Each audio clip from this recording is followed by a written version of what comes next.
اقتدار آنی جانی شے ہے, کسی ایک کے پاس نہیں رہتا, آج اس کے پاس تو کل اس کے پاس.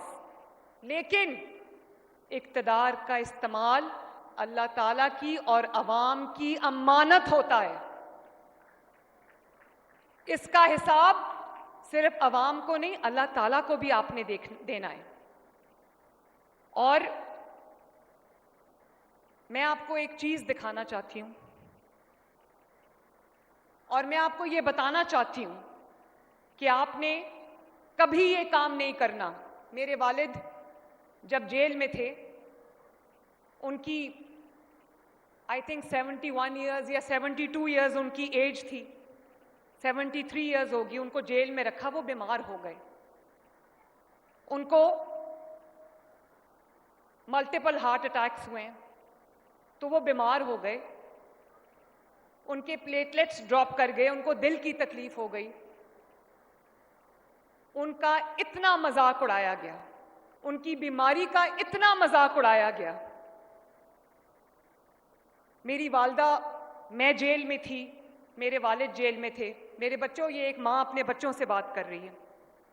میرے والد جیل میں تھے, میری والدہ میں جیل میں تھی. تو میری والدہ کو کینسر ہو گیا, اور میری والدہ کی بیماری کا اتنا مذاق بنایا گیا, اور یہ کہا گیا کہ وہ تو بیمار ہی نہیں ہے, یہ سب ڈرامہ ہے. اور اس کے بعد لندن میں ان کا علاج ہو رہا تھا, تو وہ آئی سی یو میں تھی, بے ہوش پڑی تھی, ریسپریٹر پہ, وینٹیلیٹر پہ تھی. اور یہ لوگ, ایسی کوئی تعلیم دی تھی انہوں نے لوگوں کو کہ یہ آئی سی یو کے دروازے کھول کر, ڈاکٹرز کے یونیفارم پہن کر, دھوکہ دے کر آئی سی یو میں داخل ہو گئے, یہ دیکھنے کے لیے کہ یہ سچ ہے یا جھوٹ ہے. اور میری والدہ کی جب وفات ہو گئی, تو میرے والد نے کہا کہ یہاں پر انسان کو اپنی سچائی ثابت کرنے کے لیے مرنا پڑتا ہے. میں نے جب اپنے والدہ کی موت کی خبر سنی, تو میں اس وقت جیل میں تھی. میرے والد نے مجھے میرے سیل میں آ کے بتایا کہ تمہاری ماں جو ہے وہ اللہ تعالیٰ کو پیاری ہو گئی ہے. میں صرف آپ کو ایک بات ایک ذرا ویڈیو لگائیں جلدی سے.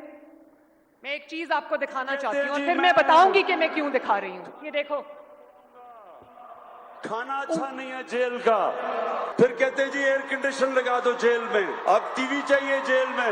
80% پاکستانیوں کے پاس تو ایئر کنڈیشن ہی نہیں ہے. آدھی پبلک تو خوشی سے جیل میں جائے گی اگر ان کو ٹی وی بھی مل جائے, کھانے بھی مل جائے, ایئر کنڈیشن بھی مل جائے. سزا تو نہ ہوئی ہے, واپس جا کے میں یہ ٹی وی شی وی تو جیل سے نکالوں نا, میں ایئر کنڈیشن بھی. اس کو ہولڈ کرو.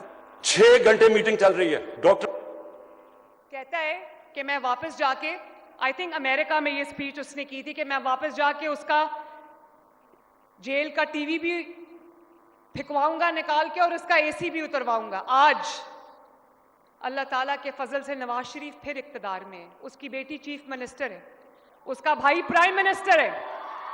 لیکن دھیان سے سننا میری بات, لیکن آج تک حلف اٹھا کے کہہ رہی ہوں آپ کے سامنے, اللہ تعالیٰ کو حاضر ناظر جان کے کہہ رہی ہوں, آج تک نہ میں نے کبھی سوچا, نہ نواز شریف نے کبھی سوچا, نہ شہباز شریف نے کبھی سوچا کہ اس کا اے سی اتروا دوں, اس کا کھانا بند کر دوں, اس کا ٹی وی بند کر دوں. کبھی یہ خیال بھی نہیں آیا. بلکہ نواز شریف نے ایک دن کہا کہ اس کا ایک اے سی ہے, اس کو 2 اے سی دے دو, اس کو تکلیف نہیں ہونی چاہیے. جس شخص نے مجھے جیل میں ڈالا تھا, میں پاکستان کی پہلی خاتون تھی جو سیاست میں نہیں تھی, لیکن اس نے مجھے جیل میں ڈالا. نیب میں جب مجھے جیل میں ڈالا تو نیب کے پاس خواتین کو رکھنے کی جگہ نہیں تھی, کیونکہ میں پہلی خاتون تھی جو نیب کی جیل میں جھوٹے الزام میں بند ہوئی تھی. ان کو ایک کمرہ خالی کرا کے مجھے اس میں رکھنا پڑا, کیونکہ ان کے پاس خواتین کی جیل نہیں تھی. آج اسی مریم نواز کے پاس اللہ تعالیٰ کا کرنا دیکھو, یہ اڈیالہ جیل میں پنڈی میں پنجاب حکومت کے پاس ہے. لیکن میں نے کبھی نہیں کہا کہ اس کو کھانا نہ دو, اس کو یہ نہ دو, اس کو وہ نہ دو. اچھا کھانا کھاتا ہے تو مریم نواز شریف کو خوشی ہے, مجھے کوئی پرابلم نہیں ہے اس سے. اب دکھائیں آگے ذرا.